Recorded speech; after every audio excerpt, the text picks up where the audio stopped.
peribahasa mengatakan Anda tidak mempunyai kesempatan kedua untuk membuat kesan pertama, maka buatlah kesan pertama sebaik mungkin. Saya Bintang Fatia Mustafa dari kelas 10 MPLB 1. Berdirinya saya di sini ingin menjelaskan tentang penggunaan atau prosedur kerja dari alat sortir. Tapi sebelum masuk ke pembahasannya, saya ingin memberikan quotes of the day. Ya, saya ingin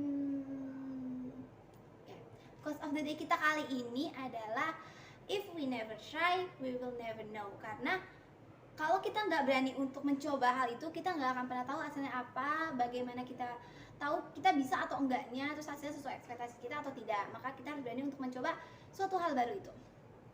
Nah, seperti yang sudah saya jelaskan, saya di sini akan memberitahu cara bagaimana sih proses kerja dari alat sortir.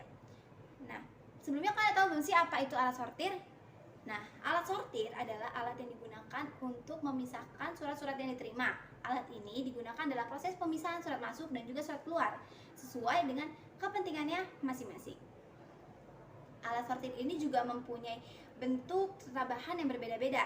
Yang pertama kita mulai dari bentuknya itu ada yang rak, kotak, dan juga bertingkat. Nah, untuk bahannya itu ada yang terbuat dari logam, kayu, plastik, dan juga karton. Dan itu adalah bahan-bahan dari rak aktif.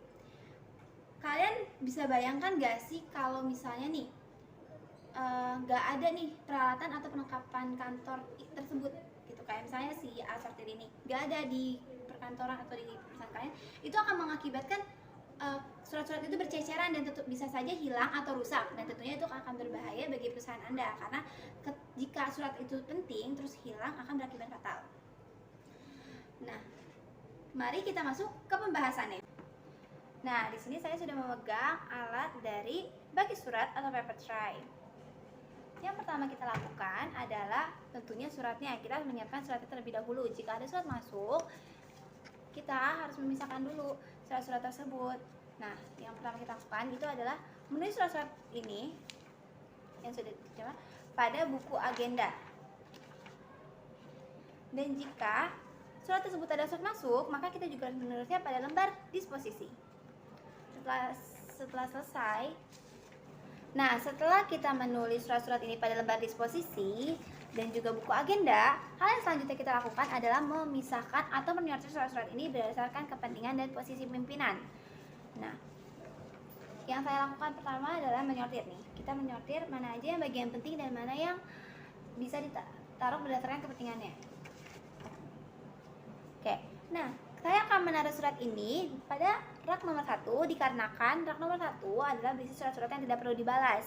Nah, ini adalah hasil laporan dari les yang dilaksanakan oleh karyawan perusahaan tersebut. Jadi, taruh saja di atas karena tidak perlu dibalas. Lalu, selanjutnya saya akan memilih surat yang bisa ditaruh di rak kedua. Rak kedua ini adalah surat-surat penting yang harus dibalas atau bisa disimpan saja. Nah, ini saya memilih yang lebih masuk adalah yang ini. Ini adalah surat atas undangan kepada Ibu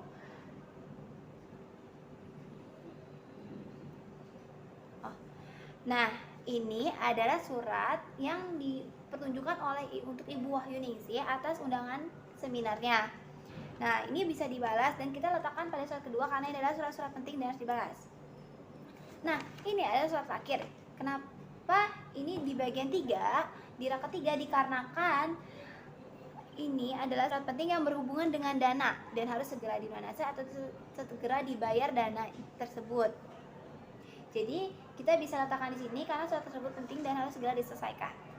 Nah, ini adalah fungsi dari bagi surat atau paper tray. Setelah sudah seperti ini, nanti kita akan serahkan pada bagian pengarsipan dan akan diarsipkan sesuai dengan kepentingannya pada lemari arsip.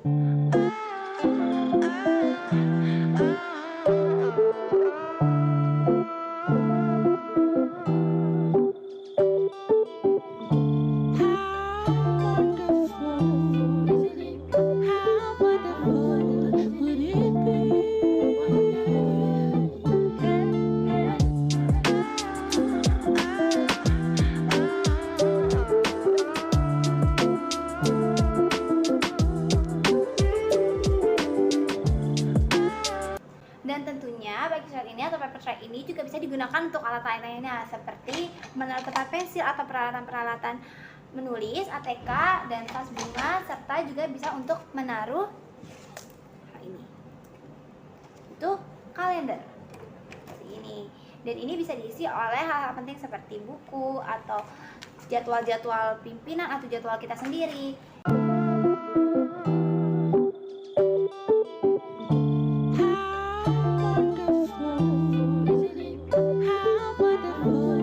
Nah, ini cara untuk membuka bucket tray-nya agar terlihat bertingkat. Nah, seperti ini.